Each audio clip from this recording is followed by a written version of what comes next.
Hello friends, आपका royal सिक्खू YouTube channel में आपका स्वागत है।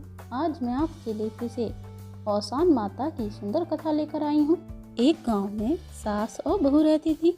बहू अपनी सास से बहुत ज़्यादा गुस्सा रहती थी क्योंकि सास थोड़ा सा बूढ़ी हो चुकी थी और वह कुछ काम नहीं कर पाती थी।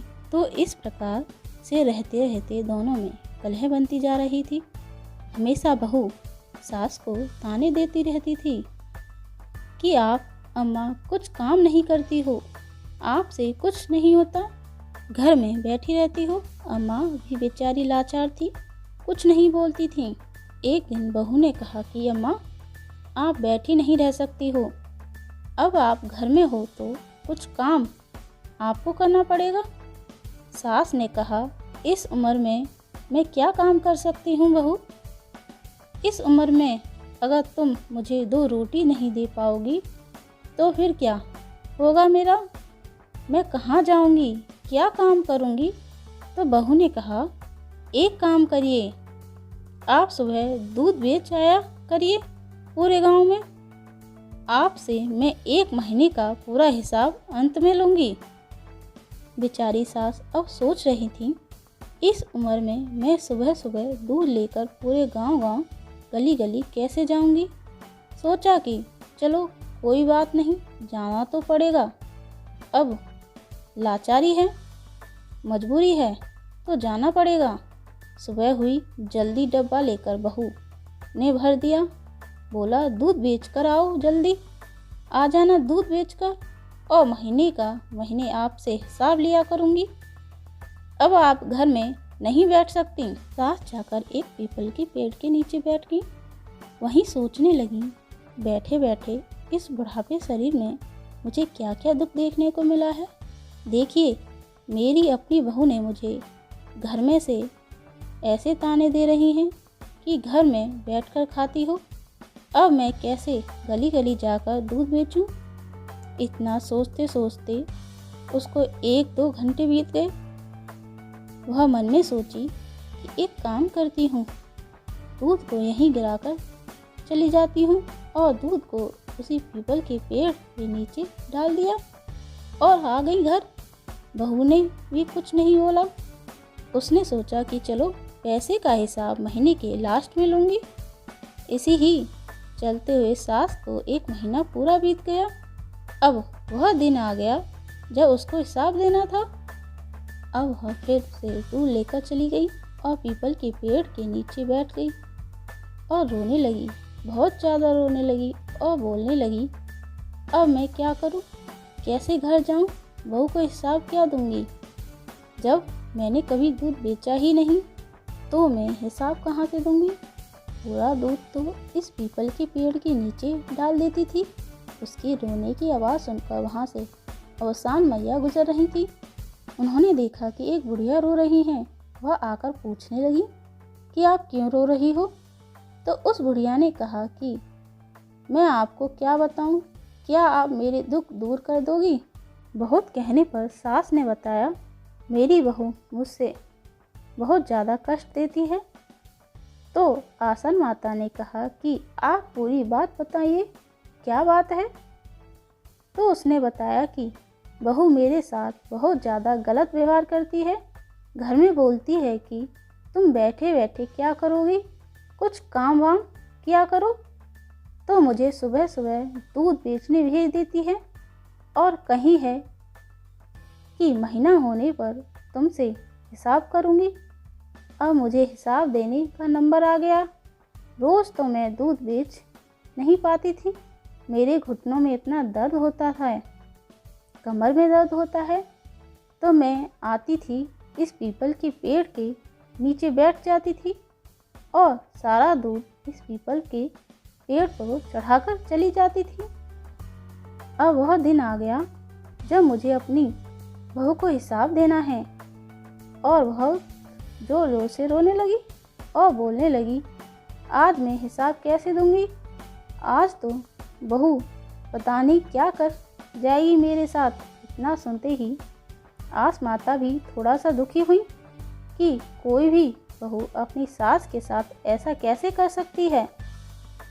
औसान माता ने कहा, एक काम करो, आप जितने भी पीपल के पत्ते हैं सूखे गिरे हुए हैं, आप लेकर अपने कोच में भर लो, आंचल में, और जाना अपनी बहू के आंचल में डाल देना। तो उस बुढ़िया ने कहा कि अरे, इस तरह करने से क्या मेरा दुख दूर हो जाएगा? तो माता ने कहा, हाँ जरूर दूर हो जाएगा, और अगर तुम्हारा दुख दूर हो जाए तो तू औसान माता की पूजा करना मत भूलना।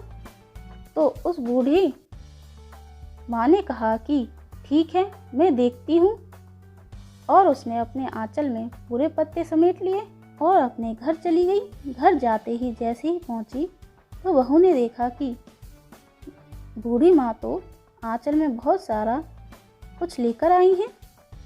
तो बहू ने बोला कि क्या बात है, अभी हिसाब देने आ गई हैं क्या? तो अम्मा ने कहा कि हाँ, ऐसा ही समझो बेटा, हिसाब ही है। तो बहुत ज़्यादा खुशी हुई। बहू बोली, अरे वाह, इतना सारा रुपया पैसा है क्या? तो एक काम करो, अपना आंचल फैलाओ, मैं तुम्हारे आंचल में डाल देती हूँ। तो बहू खुशी के मारे अपना आंचल फैलाया। बहू को उसमें खूब सारे धन दौलत, पैसा, रुपया, जेवर सब कुछ निकला। तो बहुत ज़्यादा खुशी हुई। 1 महीने के दूध में इतना सारा रुपया कहाँ से, आपने कैसे किया? बुढ़िया माँ भी बहुत ज़्यादा चकित रह गई कि मैंने तो पीपल के पत्ते डाले थे। बुढ़िया माँ मन ही मन सोचने लगी कि लगता है औसान माता की कृपा है। अब बहू माँ से पूछने लगी कि माता, इतने सारे पैसे कहाँ से मिले आपको? तो सास ने बहू को सारी कहानी सुनाई। बहू कहने लगी, कल से दूध मैं लेकर जाऊंगी। एक काम करो, अब मुझे बताओ क्या क्या आपने किया था, पूरा विधि सहित मैं वैसे ही करूंगी, शायद औसान माता मुझे भी दे दे। बुढ़िया माँ ने कहा कि करके देख लो।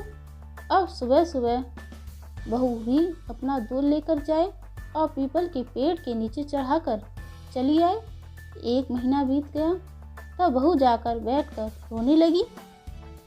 अब मैं दूंगी कैसे, क्या करूं? यह सुनकर पासवान बीवी आई, पूछने लगी क्या हुआ? तो उसने झूठ में ही बोल दिया कि मेरी सास मुझे बहुत ज़्यादा परेशान करती हैं और मुझसे बोलती हैं कि दूध बेचकर पैसे लेकर आओ। मैं क्या करूं? मैं तो दूध तो इसमें चढ़ा दी, अब क्या करूं? तो पासवान माता ने कहा कि एक काम करो, पीपल का पत्ता अपने आंचल में भर लो और ले जाकर अंगने में रख देना। उसने कहा ठीक है। खुशी खुशी वहाँ से लालची बहू भागते हुए आई। तो आंगन में जैसे ही उसने डाला तो देखा और उसी की तरफ दौड़ने लगे। तब वह पासवान माँ के पास गई तो माँ ने कहा कि तूने अपने सास के साथ बहुत ज़्यादा गलत व्यवहार कर रही थी। वह बता रही थी उन्हें 2 रोटी खाने को नहीं दे रही थी, इसलिए तुम्हारे साथ ऐसा हुआ है। तो वह बहू पासवान माता से हाथ जोड़कर माफ़ी मांगने लगी। माता बड़ी ही दयालु हैं, उसको रोता देखकर क्षमा कर दिया और कहा अपनी सास की खूब सारी सेवा करो और अच्छे से घर में मिल बांट कर दोनों लोग रहो। और गुरुवार आया, आसमान माता की पूजा कर, आसमान माता की आरती करो और आसमान माता की कथा सुनो, तुम्हारे घर में धन दौलत की कमी नहीं रहेगी। बहू ने अपनी सास से माफ़ी मांगी और घर में दोनों खुशी खुशी रहने लगी। खूब विधि विधान से आसमान माता की पूजा की और आरती की। आसमान माता को गीत गाकर पूजा किया। जो जिस प्रकार आसमान माता के उस बूढ़ी सास की लाज बचाई और घर में सुख शांति दी, उसी प्रकार की माता रानी हम सब पर अपनी कृपा दृष्टि बनाए रखना। बोलो आसान मैया की जय। जय माता दी, जय माता दी।